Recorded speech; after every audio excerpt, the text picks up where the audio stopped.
Bingi nnyo ebyogeddwa okuva mu kw'omukulembeze omukyala amanyikiddwako nga Barbie Itungo Kyagulanyi bwe yatuukirwako obulumbaganyi. I think it's like 6 or 1 week ago. Bangi nnyo abantu baavaayo ne boogera ebigambo byali bingi. Ali mu firimu, bali mu kabali, bali mu biki. Moreover, abamu ku mmwe nga mwali bakyala. Naye mu nsi muno teriyo omuntu ayinza kwagala kulaba nga omuntu we aswazibwa mu mbeera yonna. Moreover nga kaabeggwe n'abanga maama wonze. Kyovula Solomon we yavaayo n'ayogera ebigambo bye yayogera, I didn't blame him. Era eventually nga kakkanya yavaayo najja ne yeetondera Bannayuganda ku bigambo bye yali akozesezza. But ffenna tukimanyi nti maama ekintu ekisaasinze okwagalibwa ku nsi. Kaabaani ne bakwata ku nnyoko, oyinza ofundikira ng'ovuddewo obubi n'abantu. Solomon Kyovula bwe yavaayo n'ayogera bye yayogera, namanya frustration we yali eva. Baali bakutte ku maama we, taata we tali waka, so yalina obusungu obwo. Naye bw'otunuulira abakyala, oli n'ovaayo n'ogamba yabadde yeekoza oyo Barbie biki. To be honest nga ddala abadde ne bw'aba sisitawo. N'owulira embeera eyatuuka ku mukyala Robert Kyagulanyi Ssentamu ng'emutuuseeko. You can't remain the same. Era nsaasira mwenna abaavaayo okusinika amaanyi n'okwogera.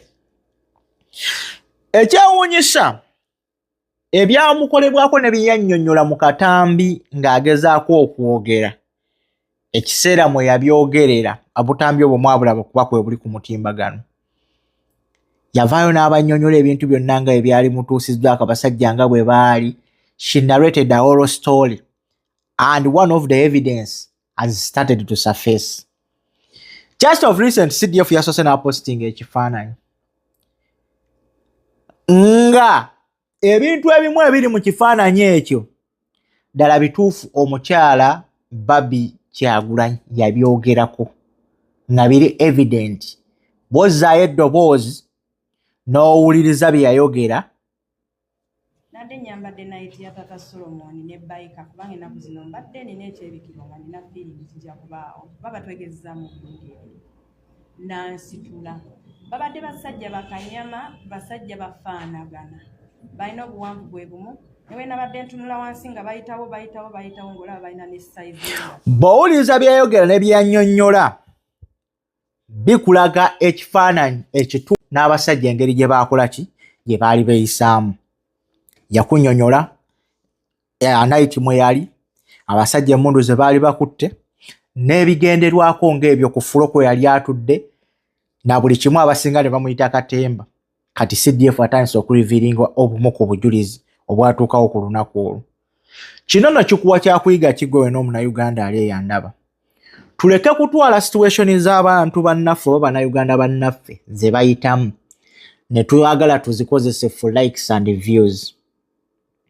Because in this kind of situation we lost a lot of people and a lot of lives has been claimed. Naye nga ffe tukitwala ng'omuzannyo. You understand? So, if we don't remove jokes in this struggle, abantu bangi bagifiiriddemu. People have died ever since they started this revolutionary trip. People have lost their lives. Fathers have died, mother have died, sister have died, brother have died. Abantu baziikiddwa bangi mu bintu by'okusaaga. So, Bannayuganda mwenna abali abandaba n'abampuliriza, muleme kukwata situation z'abantu mwe bayita mubifuule ebyokufunirako likes ne comments n'ebisigadde ne following. When you look at the video gye baatadde, gwe kikuleetera kyakuyiga ki mu ndowoozayo? Can you go back on the same page you used ogezeeko okunnyonnyola Bannayuganda nakola ensobi mu bye nalaba? Kituufu omukazi was harassed. Bamuharasinga. Could you go back and say that?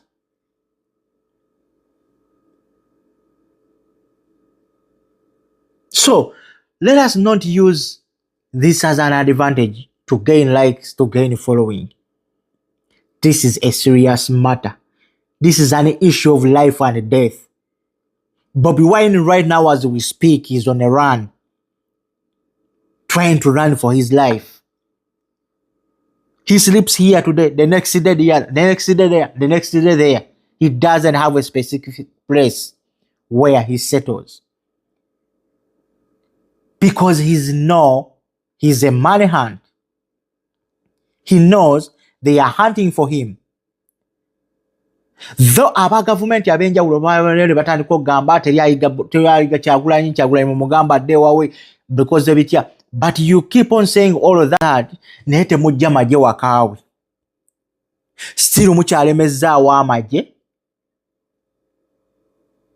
mugezaako kwekwasa because of the situation eyinza okescalating from there tovola to preventing abantu, even his family members, his family relative, the siblings. 10 to 3 people bagenza okumukyalira ne mugamba nti kale nabo bagenda kubaako embeera gye bateekawo. Government, let's be ashameful of this. Bw'abanga omukulembeze Yoweri Kaguta Museveni yawangula akalulu, Ugandans accepted that. Why don't we move on and let the situation be normal as it has to be? Bw'abanga ddala yawangula, lwaki temuleka kino ne kigenda maaso mpaka lw'anaalayira? Muwanga Kifumbi essaawa zino ali mu kkomera, aliko gwa butujju. Can you imagine?